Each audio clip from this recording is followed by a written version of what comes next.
Scott Strode is the founder of Phoenix Multisport. He's going to teach us how health and fitness can really play an important role when we want to get sober. So you're not going to want to miss this conversation where Scott also goes deep into his story of addiction. Here we go. Here, we want to show you what's possible in the world of sobriety. We introduce you to the various tools, programs, and resources available because there are way more options than you may even realize. We want you to find the one that works for you. And we do it through people who share their pathway to recovery and will help you find your path to freedom. Because getting sober can feel hard enough. You don't have to do it alone. I'm Sarah Roberts. And I'm Roger DeVoe, and this is Sobriety Starts Here. All right, Scott Strode, I am so excited to be sitting down with you today. I cannot wait to dig into this conversation. So welcome. Thanks so much for being here. Thanks for having me. Awesome. So let's get right into it, Scott. You are the founder of Phoenix Multisport. So I want to know, what is Phoenix Multisport and who is it for? Yeah, so Phoenix Multisport's a nonprofit, and we work with folks in recovery from substance use disorder.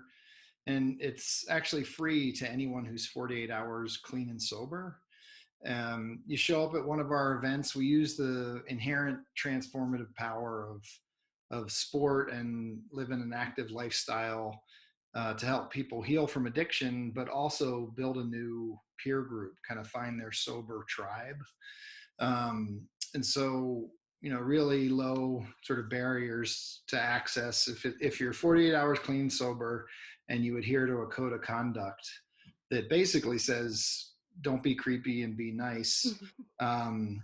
And you can be part of Phoenix, and you could show up at yoga or strength training or a bike ride or a hike, a camping trip, and you don't have to ever have done those activities before. And our peer instructors will share about their own recovery, but more so their love of those activities.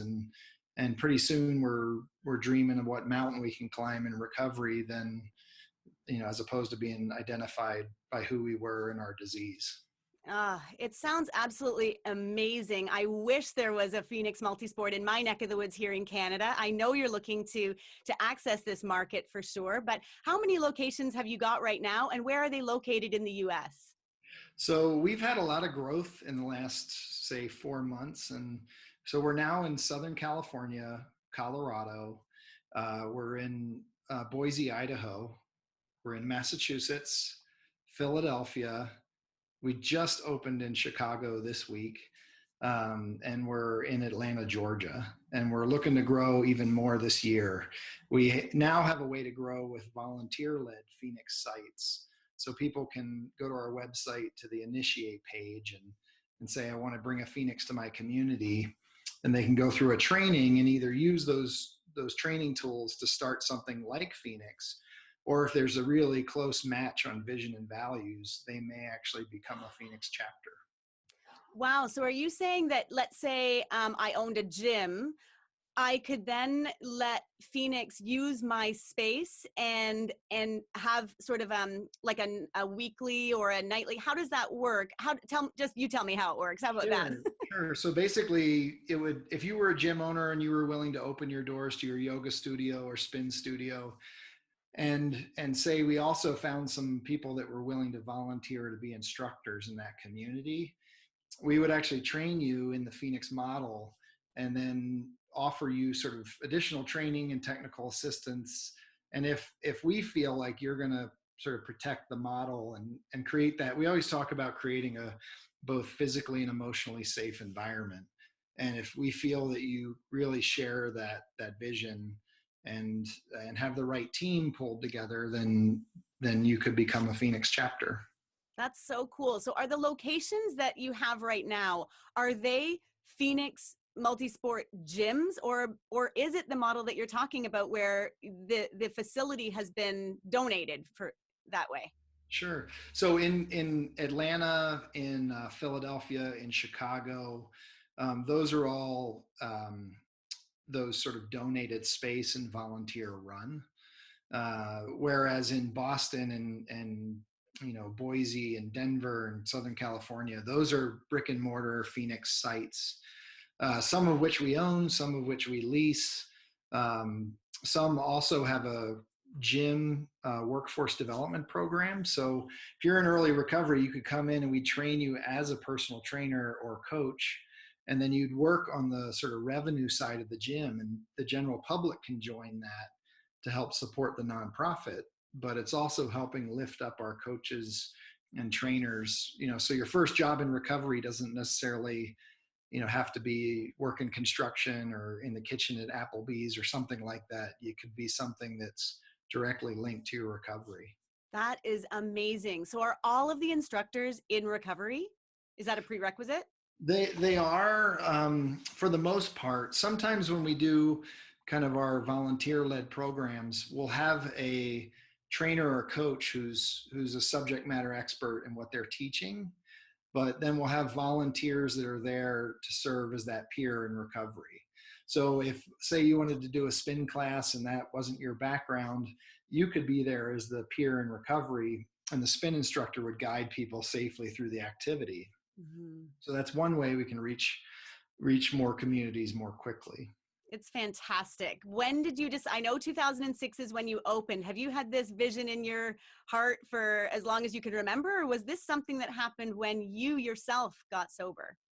Well, it's something that I kind of fell upon just through personal experience. I was lucky enough to be brought into a boxing gym in Boston, and that was a big part of my early recovery. And then that eventually led me to triathlons and climbing mountains. And what I realized is every time I stood on top of the mountain or crossed the finish line, I healed my self-esteem wounds some. It was early childhood trauma that really led me to my drinking.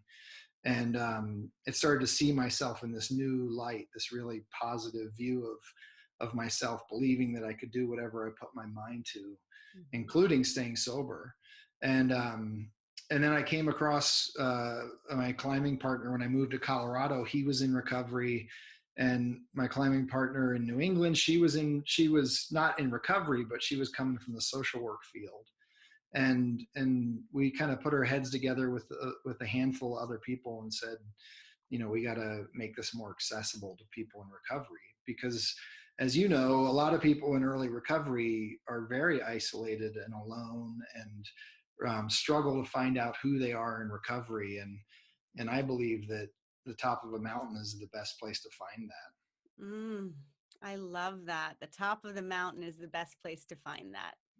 I think a lot of people are going to connect with that, just from the feeling of that, imagining getting to that top of the mountain, when so often when we are in early recovery, it feels like we are absolutely at the bottom or below the bottom of the mountain. So imagining ourselves figuratively and literally climbing a mountain, it's absolutely powerful. I love it.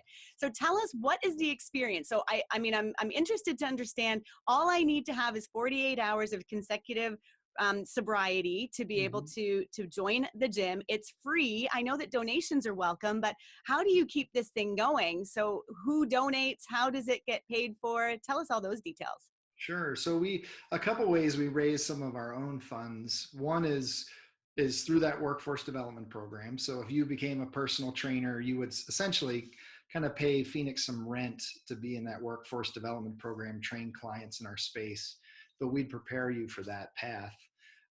Also, people can join. We use CrossFit because it's a great way to build community.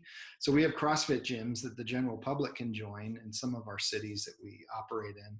And then we also do health and wellness programming for treatment programs, and some adventure-based programs for treatment centers. So instead of a treatment center having to hire a yoga instructor, when they bring Phoenix in to contract us, we actually introduce their clients to our member base.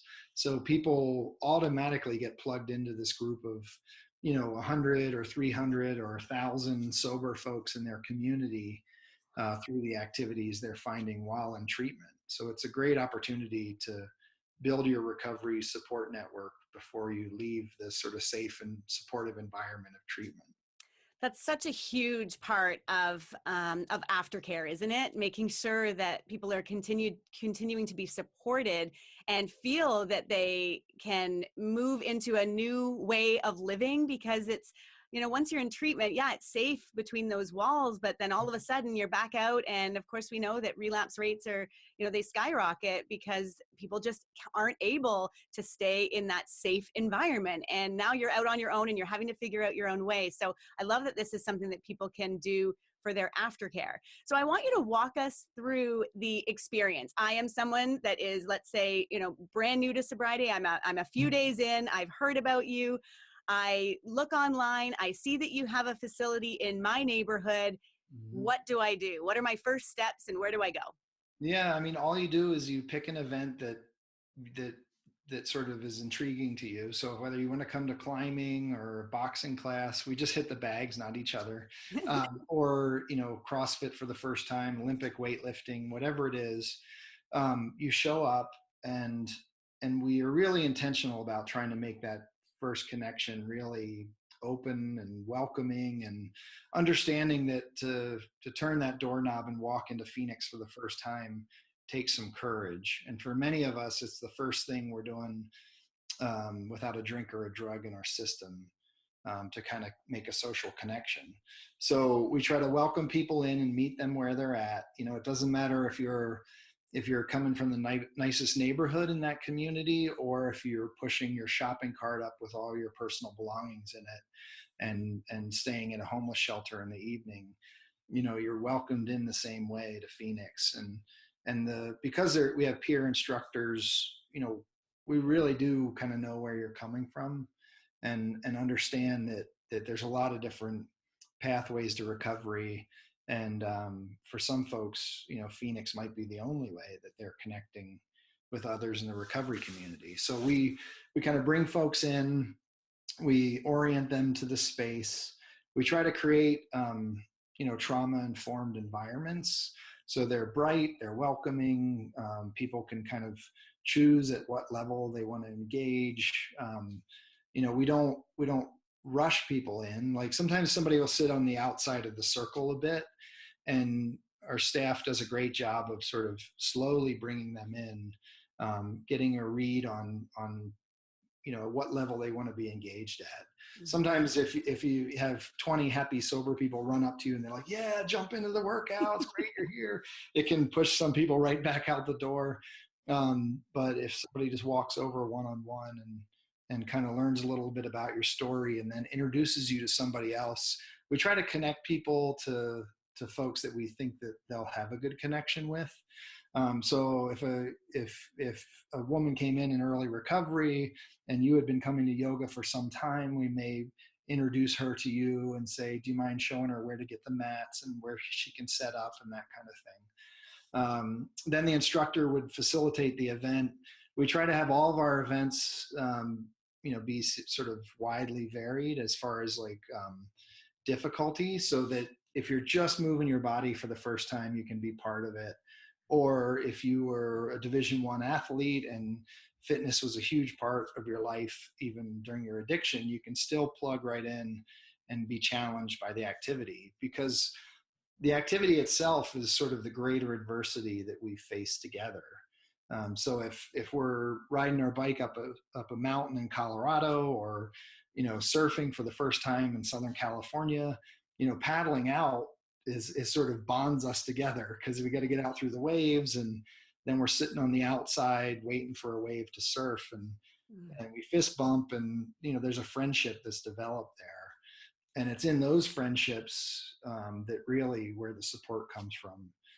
If I'm having a tough day and I'm thinking about relapsing, that's the group of people that are there for me now. And then inherent in the activities is this sort of positive outlet or coping mechanism, which many of us, I think in early recovery, you've lost the thing that you were using to address whatever pain you were numbing, or kind of seeking your emotional well-being externally through that drink or drug. And when you lose that coping mechanism, it can be really hard. So if that becomes your running shoes and your climbing harness and your new friends that you do those sports with, it's a really powerful tool. Uh, it's such a powerful tool.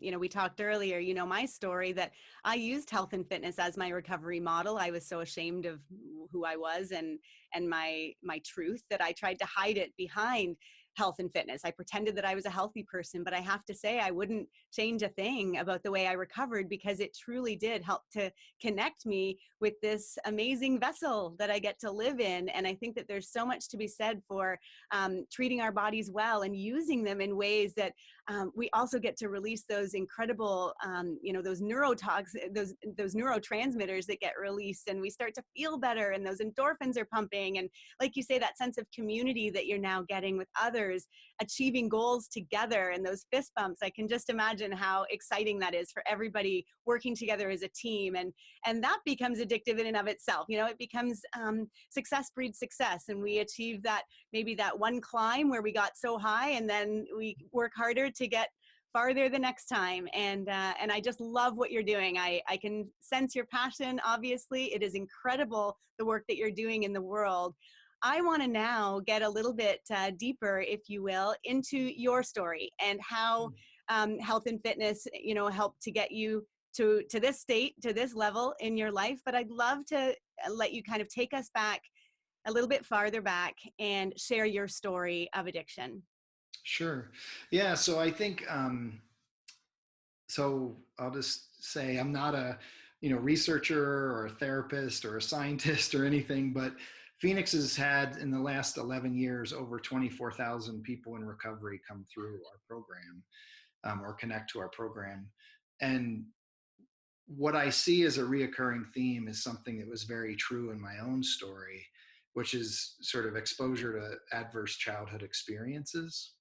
And it doesn't have to be sort of just overt trauma. It can also be sort of covert trauma, which are those things that affect us when we're in that phase of our life when we're seeking attachment, healthy attachment. It's not always from our family of origin. It could come from the environment we grew up in, or the neighborhood, or sort of failing schools, or whatever it is. But that was certainly part of my own story. And I think that growing up in a home where alcoholism was present, and my father struggled with mental illness, it was a really tough environment for a little boy to kind of find himself and believe in himself, and really wounded my self-esteem. And I think that really is the primary reason that so many of us in society, not just people in recovery, seek our emotional well-being externally. What I look like, how much money I have, what job I have. And if we don't have those ways of seeking our emotional well-being, sometimes we just try to numb it out with a drink or a drug. And so when I was young, 11, 12 years old, and first tried alcohol, and then 15, first tried cocaine, I was kind of off and running, because that sort of quieted that voice in me that told me that lie that I'm not worthy or good enough.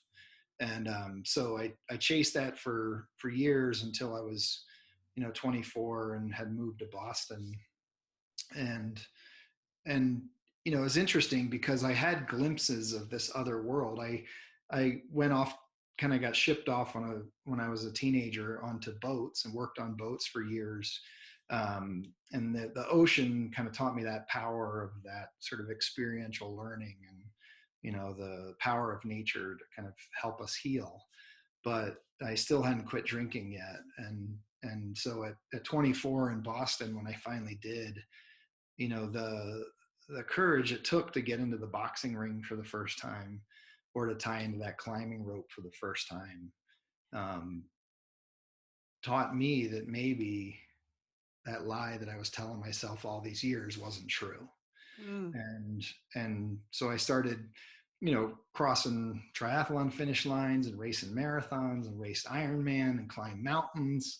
Wow. And I also learned a really valuable lesson in there, that I'll never just fill that hole by doing a longer race, or a harder race, or racing harder, or getting stronger, or whatever it is, that really what I have to fall in love with is myself, and be able to love myself and find that happiness from within, but also to share the path in those other activities with people that support me and believe in me. And that was really the genesis of Phoenix. It's brilliant. I want to know, are you able to go back to when you were 24 and you got sober? Was there a rock bottom moment? Was there something that happened that you knew you had to change your life? And I also want to know about fitness in your life. Has it always been there, or was it only when you got sober that you really looked to fitness as a way to recover in a positive way? Sure. Yeah. So I would say that I had a lot of low points. I the more years I have in recovery, the more I think it's not about necessarily hitting bottom as much as it is having a moment of perspective on your life. So, it for me, it was one more dark night stacked on, dark night after dark night for years. So I just had this realization the last night I used that this was how my life was going to end, and that ultimately cocaine was going to be what killed me, and and the shame and the self-loathing I felt, because I couldn't manage my drinking and I couldn't manage my cocaine use, and and I knew that somebody would ultimately have to tell my mom that that's how I lost my life, and that just crushed me, and that was actually the last night I used. So exercise for me really wasn't part of my life, even though that experiential being outdoors on ships and all that stuff was sort of introduced to me. um, I thought, okay, I'm going to get active and get fit, and I didn't really know what that meant, and my boxing coach at the time said, we're going to start road work, running like 3 miles a couple times a week. And I remember I ran probably 150 yards and I almost like passed out because I was still smoking cigarettes and I was totally deconditioned. Um, but for me, that became something, a goal. Like next time I want to run a half mile or whatever it is. And so I just kept kind of building. And as you sort of said it, like getting to the top of that climb, it's that goal setting that started to, really transform me. And when I fell in love with fitness, what I realized is it could totally reset my mood. If I'm having a bad day now and I get to the gym, I know that's going to transform and change for me. And Mm-hmm. that was so many people at Phoenix. They come in, kind of really focused on a problem in their recovery, but by the end of the workout, they're laughing and they're in a puddle of sweat, and they're just happy to be alive. And so it's incredible the power that it has on our mind and mental health. I think that's such a huge part of this, is that I don't think that the link can be denied. The link between the way we feel when we're moving our bodies and when we're using them, and the way we feel in our minds as far as our mental health goes. We just feel so much better about our lives and about ourselves when we're out there and doing things and being active. And like you say, about the whole community piece. So I really want to talk about the benefit and what you see in your experience with Phoenix Multisport and just in your own life, the power of community through fitness. Yeah, I think, I really believe that Phoenix it doesn't have to be fitness based. If I really loved bird watching and a bunch of people in recovery came with me to the park and I could turn them on to like what kind of birds migrating through this time of year and how to spot that special finch or whatever it is, I think that it's that enthusiasm we share together around the activity that's the real magic. But there's something about exercise that just sheds the armor more quickly, because it forces us to be more vulnerable because we're kind of outside of our comfort zone. Yeah. So I think that, we've seen this even with veterans that come to our program, that, you come from a world where, to be emotional and to be vulnerable is sort of almost trained out of you in a way. But when we pick up that 53-pound kettlebell and start doing kettlebell swings, And, you know, you're doing 25 reps and I'm doing 25 reps and we're back and forth until the workout's done, that in that bond, we're able to be more vulnerable. And all of a sudden they say, you know, so who's this big bald guy who's talking about his childhood and the effect it had on his drinking? Maybe there's safe space here for me to open up and ask for help as well.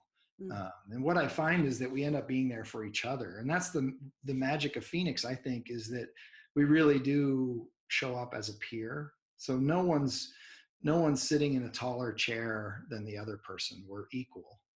And it's in that meeting in that equal place that allows us to build real friendships. And that helps us stay sober. That's exactly what it does. It helps us stay sober. Friendships, connection, community, it helps us stay sober. And isn't that the whole point? We're all trying to find ways, those of us that are looking to get sober or work our recovery, is to find ways to make it easier, to make it more enjoyable, to make it so that it doesn't feel like sacrifice or deprivation, so that we love our lives, so that we're not doing things, drinking or drugging or whatever, to try to escape our lives, but we're actually loving the experience that we get to have here on earth. And I think that that is truly the mission and the message that you share. Thank you so much for all of the work that you do to make this world a better place. Your work is amazing. It is changing lives. I believe it is saving lives. And I know that you believe that too. I'm sure you see that in your work. You are truly saving lives. It is amazing, Scott. Awesome, awesome. How do people find out more? How do they follow you? How do they connect with you? Where are the best places to find you? Yeah, so I mean, Phoenix is, you know, we're now going by The Phoenix, so you can go to thephoenix.org.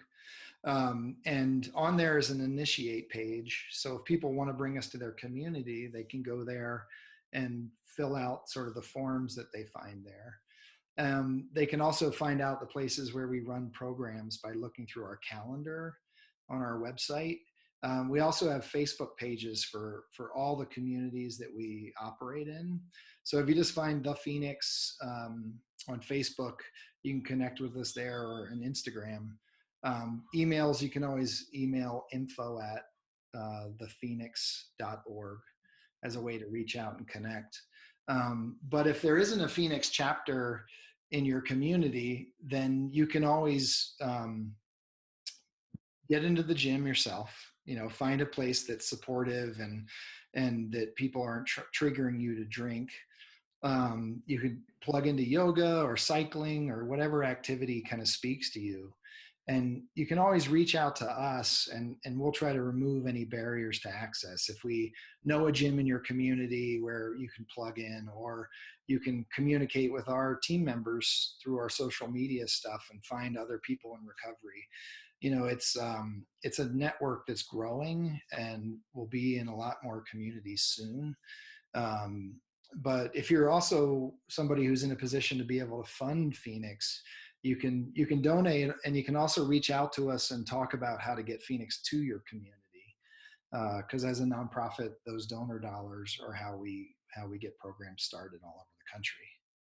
It's absolutely amazing to think that people in early recovery can literally walk in the doors of a Phoenix Multisport or an affiliate and immediately get that sense of connection, that camaraderie, learn a new skill, use their bodies, move their bodies, and it's free. I mean, it's hard to sort of wrap your mind around in a world where typically things cost a lot of money. So it's amazing. Thank you again for everything that you're doing, Scott. You are awesome. I feel honored and privileged to be able to sit down with you today. I know how busy your schedule is. So thank you again for this time. I've really appreciated it. And I think a lot of people are going to get a lot out of this conversation, out of meeting you, because you are amazing. Thanks for having me. Have a good day. You too. Thank you so much, Scott. To get access to all of the free videos and interviews, visit sobrietystartshere.com.